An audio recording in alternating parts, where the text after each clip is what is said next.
तानाशाह हुआ है शासक, किसी की भी ना सुनता है। संविधान को खतरा है, भाजपा को जल्द हटाओ और बाबा साहब के मिशन को मिलके सफल बनाओ।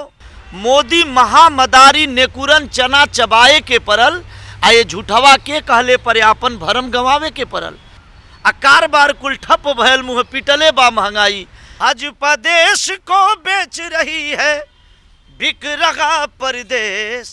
जल्दी आ जाओ अखिलेश, खतरे में पड़ा यह देश। इन्होंने बेईमानी से सरकार बनाया है। नीट का लीक कर रहे हैं, उसको ठीक करने की आवश्यकता है। बीजेपी सरकार हमेशा जो है एक एजुकेशन सिस्टम को खत्म करना चाहती है। ये सरकार बिल्कुल भी नहीं चाहती है कि लोग शिक्षित हों।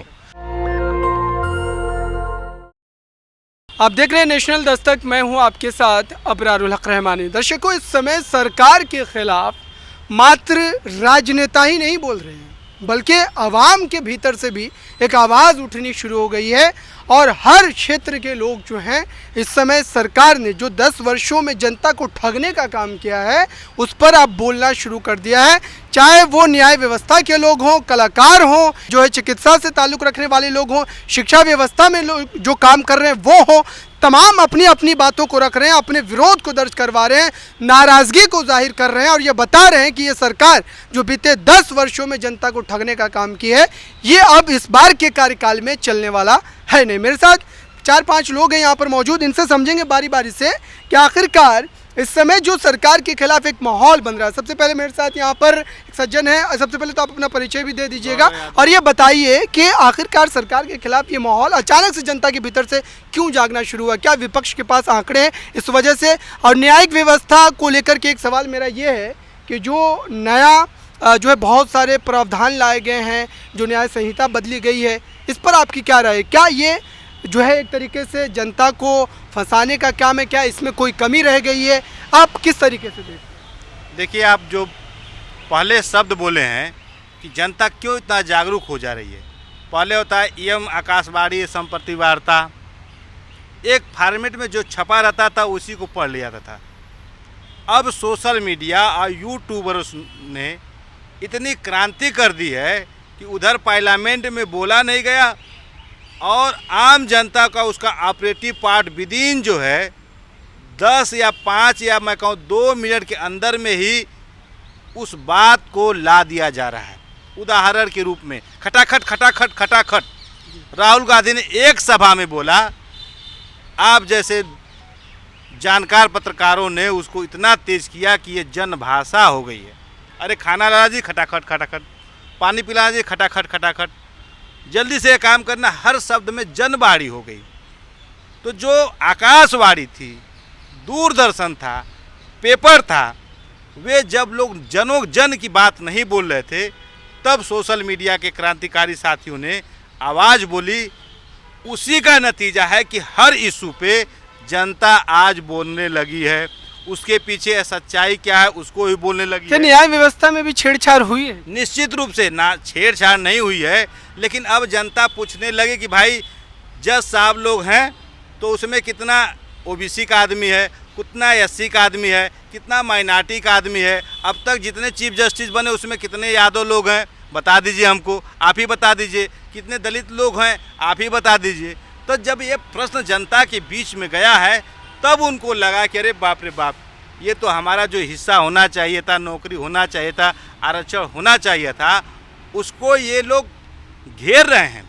अब उसका तरीका है कि वह शिक्षा व्यवस्था पे, चिकित्सा व्यवस्था पे रोकने का प्रयास किए, लेकिन नई पीढ़ी के लोग जो मास्टर बने, लेखपाल बने, पुलिस बने, अपने लड़कों को कोटा दिल्ली जब भेजने लगे और वे मेरिट पे तैयारी करने लगे, तो उससे बचने के लिए जो है सरकार में जो जिम्मेदार लोग थे, जो फुल प्रूफ लोग थे, वे अपने अंदर से लीक कर दिए।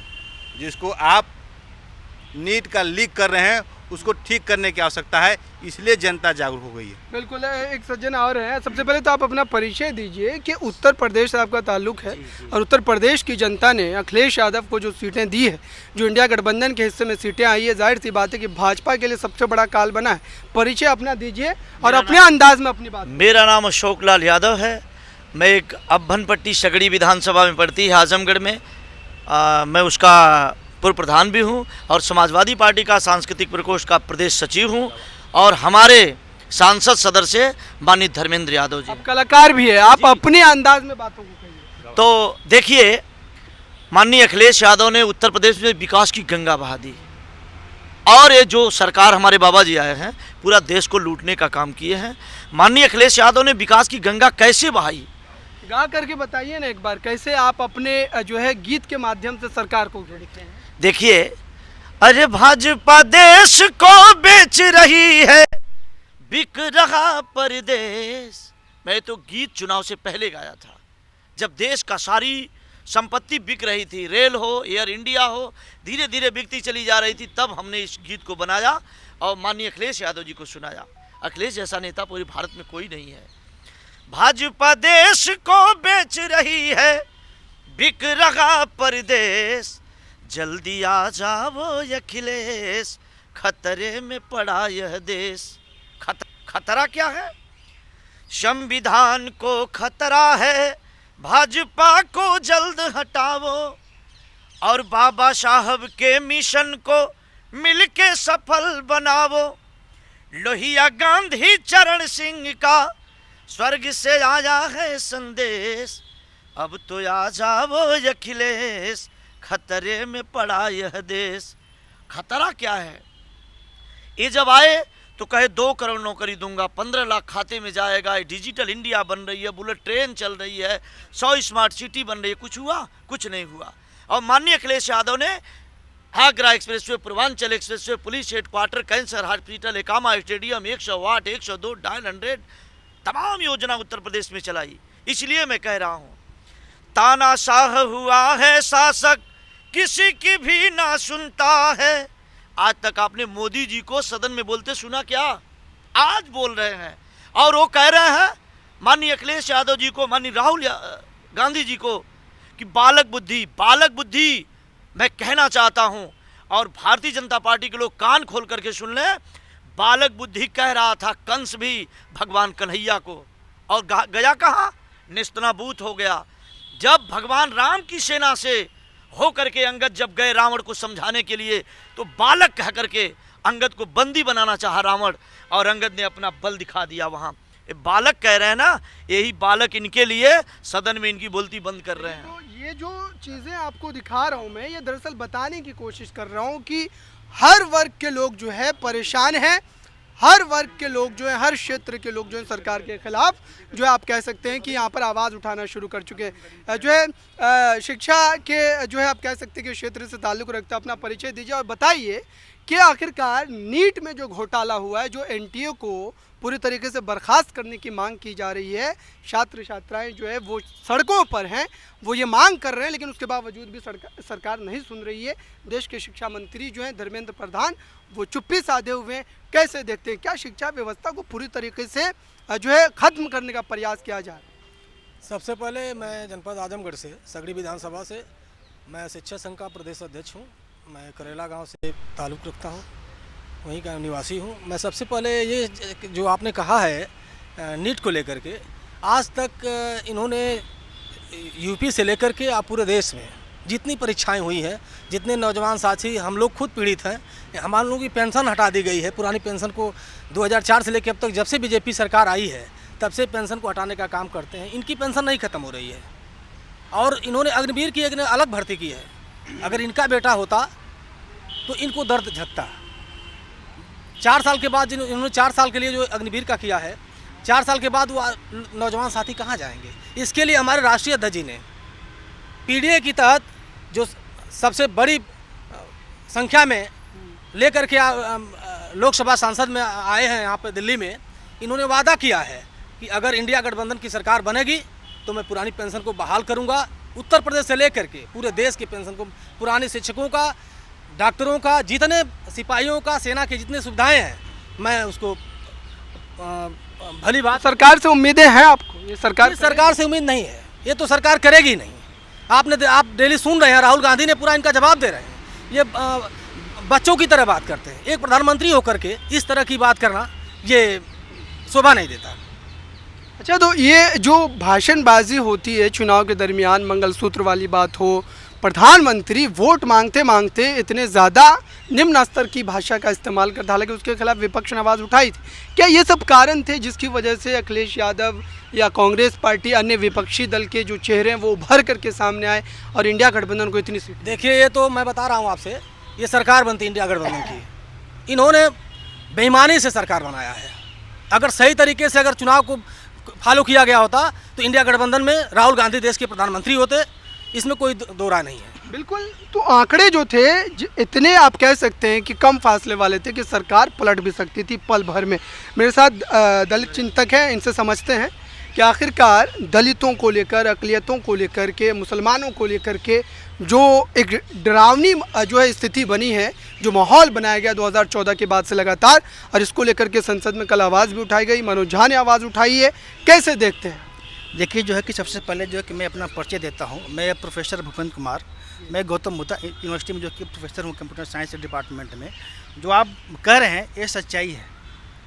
जो दलित पिछड़ों की बात जो है, आज जो है कि दो माननीय राहुल जी और माननीय अखिलेश यादव जी, ये जो दो आज उभरे हैं, इनको पूरा जो है कि सपोर्ट है, दलित का भी है, पिछड़ा का है, साथ में सौर समाज भी जो है कि देख रहा है, वो आना चाह रहा है, आ भी रहा है।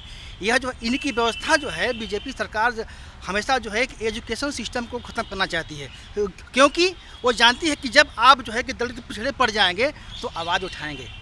इससे जो है कि शिक्षा व्यवस्था को जो है कि ये लोग जो है कि कमज़ोर करना चाहते हैं। इसे जानबूझ करके जो गरीब तबके के लोग हैं, खास करके जो बहुत मुश्किल से अपने बच्चों को पढ़ाने की कोशिश करते हैं, नीट की तैयारी जो है साल चलती है और उसके बाद परीक्षा होने के बाद पेपर इस तरीके से जो है सामने निकल करके आता, घोटाला होता है। क्या जानबूझ करके एक सोची समझी साजिश है, गरीबों को नहीं बढ़ने देना, दलितों को नहीं? मैं एक मिनट जो चाहता हूँ बताना, यह बीजेपी की हमेशा नीतियाँ रही है कि शिक्षा व्यवस्था, रोजगार को ख़त्म करना। मैं अभी पहले बोला हूँ कि शिक्षा को एक क्योंकि ख़त्म करना चाहते हैं, क्योंकि भाई जब आप पढ़ेंगे नहीं तो आवाज़ कैसे उठाएंगे? गरीब पास पैसा है नहीं, IIT की फ़ीस जो है कि 8 गुना जो कि बढ़ा दी गई है, गरीब बच्चा कहाँ पढ़ेगा? आप सोचिए, ये गरीब को पढ़ने से वंचित करने का इनकी पूरी प्लानिंग है कि जब ये पढ़ेंगे नहीं तो आवाज़ उठाएंगे नहीं। यही सच्चाई है, यही जो है कि बीजेपी का कारनामा है। बिल्कुल। देखिए, जानबूझ करके कहीं ना कहीं ये सारे के सारे कारनामे जो है वो रचे जाते हैं। एक और सज्जन है मेरे साथ, उत्तर प्रदेश से ही ताल्लुक़ रखते हैं, अपना परिचय दीजिए और बताइए कि आखिरकार इस समय जो सरकार के ख़िलाफ़ माहौल बन रहा है, या सब लोग जो सजग होकर के अपनी आवाज़ को बुलंद कर रहे हैं, इसके पीछे का कारण क्या है? क्या जनता जाग चुकी है, ये समझ चुकी है कि ये सरकार जानबूझ करके दलित, अक़लियत, मुस्लिमों की आवाज़ को दबा रही थी और तमाम जो है आप कह सकते हैं कि सेक्टर में, फील्ड में इन जो है समुदाय से ताल्लुक़ रखने वाले लोगों को जो है कहीं ना कहीं लगातार टारगेट किया जा रहा है? देखिए, मैं डॉक्टर अशोक कुमार यादव, मैं एक प्रोफेसर हूँ प्राइवेट यूनिवर्सिटी में, और मैं साफ साफ ही बताना चाहता हूँ कि ये सरकार बिल्कुल भी नहीं चाहती है कि लोग शिक्षित हों, क्योंकि जब लोग शिक्षित होंगे तो क्वेश्चन पूछेंगे। इसीलिए ये सरकार चाहती है कि लोग शिक्षित ना हों। शिक्षित केवल वही लोग हों जो अपार धन संपत्ति जिनके पास हो, वही लोग केवल शिक्षा ग्रहण कर सकें। जो गरीब हैं, पिछड़े हैं, इन लोगों को शिक्षा ग्रहण करने का मौका ना मिले। ठीक है, जैसे आपने सुना होगा, बड़े बुजुर्ग कहते हैं कि अगर किसी देश को बर्बाद करना है तो उसकी शिक्षा व्यवस्था बर्बाद कर दीजिए, देश अपने आप बर्बाद हो जाएगा। आप 2014 से लेकर के आज तक किसी भी शिक्षण संस्थान का फीस स्ट्रक्चर आप देख लीजिए, 400%, 600%, 800% फीस बढ़ गया है। ठीक है, IIT में कौन लोग जाते हैं पढ़ने? IIM में कौन लोग पढ़ने जाते हैं? हमारे आपके घर के बच्चे, जो पिछड़े वर्ग के बच्चे हैं, जो किसान परिवार के बच्चे हैं, जो मेहनत करके पढ़ाई करते हैं, वो चाहते हैं कि हम एक अच्छी संस्था में एजुकेशन ग्रहण करें, इसके बाद हमें एक अच्छा जॉब मिल जाएगा। लेकिन जब फीस आप इतनी बढ़ा दो कि जो गरीब तबके के लोग हैं, पिछड़े वर्ग के लोग हैं, किसान वर्ग के लोग हैं, वो अपने बच्चों की फ़ीस ना भर पाएँ, तो ऑटोमेटिक उनको एजुकेशन नहीं मिलेगा। एजुकेशन केवल उनको मिलेगा जिनके पास भरपूर संसाधन हो। ठीक है, आप इससे अनुमान लगा सकते हैं कि हमारे यहाँ एक तो फीस बढ़ना, दूसरा कहीं कोई नए कॉलेज नहीं बन रहे, नई यूनिवर्सिटी बहुत कम बन रही हैं। इन्होंने क्या किया कि जो एग्जिस्टिंग कॉलेज थे उसका नाम इन्होंने IIT कर दिया। आप बताओ, एक कॉलेज का नाम चेंज करके हम IIT कर दें तो क्या वो IIT की क्वालिटी दे पाएगा? बिल्कुल नहीं। जितने भी पोस्ट खाली हो रही हैं, किसी पोस्ट पे वैकेंसी नहीं हो रही है, चाहे वैकेंसी कैंसिल कर दी जा रही है, चाहे पेपर लीक करा दिया जा रहा है, चाहे उसको डिले कर दिया जा रहा है। सरकार तो काम कर रही है ना। सरकार ने भाजपा केंद्र सरकार ने नालंदा में विश्वविद्यालय फिर से पुनर्जीवित किया है। इस बात को माना, पुनर्जीवित किया है। उसमें केवल स्ट्रक्चरल चेंजेस कर दिए गए हैं। आप उसमें बताइए कितने प्रोफेसर रिक्रूट किए गए, वहाँ पे जो है क्या क्या इंस्ट्रूमेंट खरीदे गए, वहाँ लैब क्या इस्टेब्लिश किया गया, वहाँ रिसर्च कैसे होगा। आप इस पे क्वेश्चन करिए ना। स्ट्रक्चर बना देने से नहीं हो जाता है।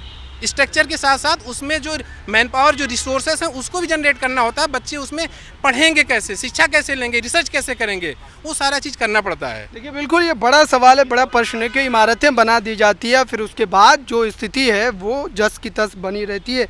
एक बार फिर से इनके पास आए हैं और इनसे समझते हैं।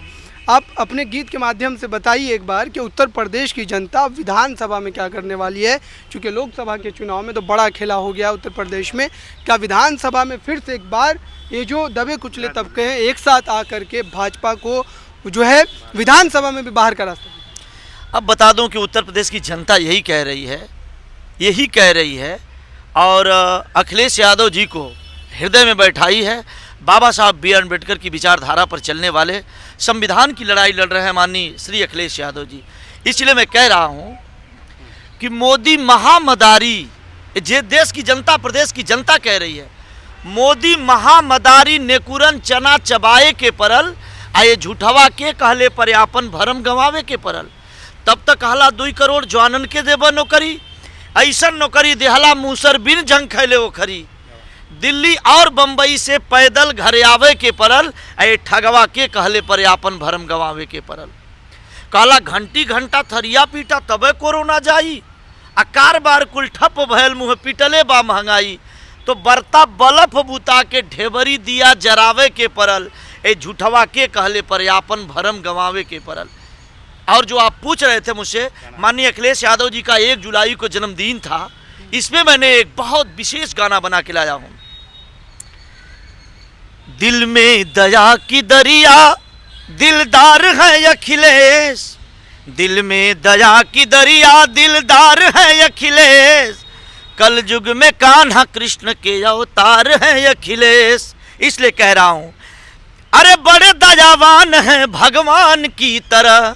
अखिलेश यादव ऐसे नेता हैं, अरे बड़े दयावान हैं भगवान की तरह, अरे बातों पे अडिग रहते चट्टान की तरह, बातों पे अडिग रहते चट्टान की तरह।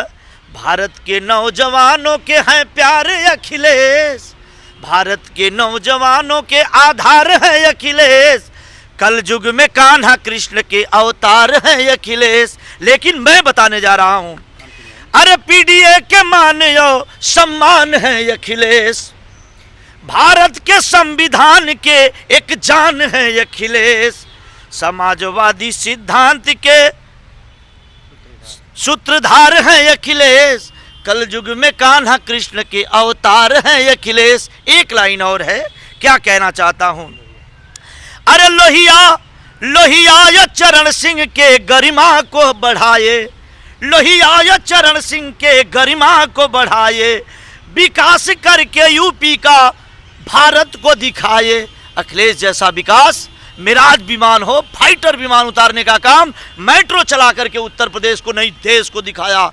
तो मैं कहना चाहता हूं, विकास करके यूपी का भारत को दिखाए, अंबेडकर के सपना को किए साकार है अखिलेश, अंबेडकर की सपना को किए साकार है अखिलेश, कल युग में कान्हा कृष्ण के अवतार हैं अखिलेश। जय भीम, जय भारत, जय समाजवाद। अखिलेश यादव जिंदाबाद, नेताजी अमर रहे, समाजवादी पार्टी जिंदाबाद। चलिए, आप लोगों का बहुत बहुत शुक्रिया। तो ये तस्वीर है दर्शकों इस वक्त देश की, और ख़ास तौर पर उत्तर प्रदेश में अखिलेश यादव ने जो बड़ा खेला किया है सीटों के ज़रिए, और अब ऐसा लगता है कि तमाम वो दबा कुचला तबका जो है वो फिर से एक साथ गठजोड़ बना करके विधानसभा चुनाव में भी इस बार बड़ा खेला कर सकता है। आपको इस प्रोग्राम को देखने के बाद क्या लगता है, कमेंट बॉक्स में ज़रूर बताइए। जुड़े रहें नेशनल दस्तक के साथ। कैमरामैन आशीष के साथ मैं अबरारुल हक रहमान। नेशनल दस्तक की आपसे गुजारिश है कि अगर इसको बचाना चाहते हैं तो नेशनल दस्तक को सब्सक्राइब करने के लिए रेड कलर के सब्सक्राइब बटन को दबाएं, फिर बेल आइकन की घंटी दबाएं। नेशनल दस्तक को बचाने के लिए बहुत ज़रूरी है कि हर खबर को शेयर करें, लाइक करें, कमेंट जरूर करें।